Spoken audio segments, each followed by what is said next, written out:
Shalom, Bapak Saudara dikasih Tuhan. Pesan firman Tuhan pada hari ini diambil dari Injil Lukas pasal yang ketiga. Bapak Saudara, ketika kita membaca perikop hari ini, Injil Lukas pasal yang ketiga terkhusus dalam ayat yang ke-23 sampai yang ke-38, kita akan menemukan silsilah Tuhan Yesus.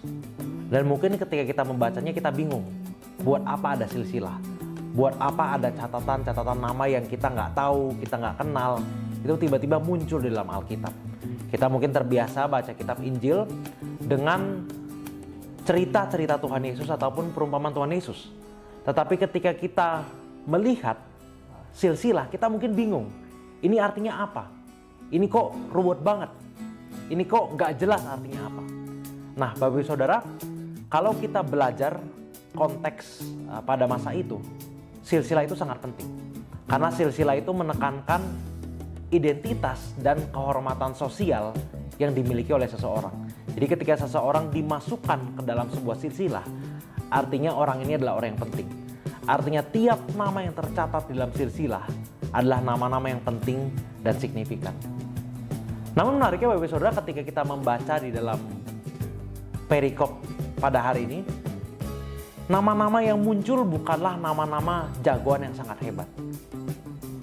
Ada orang-orang yang berdosa, ada orang yang punya kelemahan, bahkan banyak nama-nama yang tidak terkenal.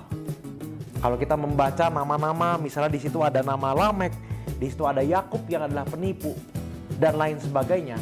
Bahkan ada banyak nama-nama yang kita tidak tahu dia siapa, dan itu tidak dibahas lagi di dalam bagian Alkitab lainnya. Lalu kita berpikir, apa pentingnya? Apa signifikansinya orang-orang ini? Kalau kita melihat di dalam ayat yang terakhir, dalam ayat 38, dikatakan anak Enos, anak Set, anak Adam, anak Allah. Bapak Saudara, yang membuat silsilah ini berharga bukan karena manusia-manusianya. Karena mereka punya kelemahan, beberapa dari mereka tidak terkenal, dan lain sebagainya. Tetapi yang membuat silsilah ini berharga adalah karena siapa tokoh sentral yang ada di dalamnya, yaitu Tuhan Yesus Kristus. Silsilah ini berbicara bagaimana keturunan yang pada akhirnya akan berpuncak pada kelahiran Tuhan Yesus. Itu memang tidak terdiri dari orang-orang yang hebat, atau orang-orang yang benar, atau orang-orang yang selalu suci dan bersih. Tetapi semuanya berpuncak pada Tuhan Yesus.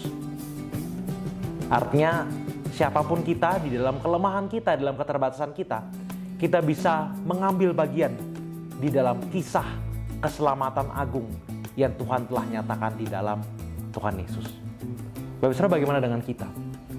Apakah kita terbuka dengan undangan Tuhan bagi kita untuk menyatakan siapa itu Yesus yang beranugerah, yang menerima kita di dalam kasih karunia-Nya yang sempurna? Apapun latar belakang kita, apapun keadaan kita, apapun status sosial kita, apapun pergumulan kita, Tuhan menerima kita. Tuhan mengundang kita ke dalam kerajaan-Nya. Bukan karena kebaikan kita, bukan karena kecakapan kita, tetapi karena kasih karunia-Nya. Maukah kita menyambut anugerah Tuhan yang sempurna yang kita temukan di dalam Yesus? Bukan supaya kita bebas melakukan dosa, tetapi supaya kita bisa terlibat di dalam pekerjaan Tuhan di dunia ini. Tuhan berkati kita semua.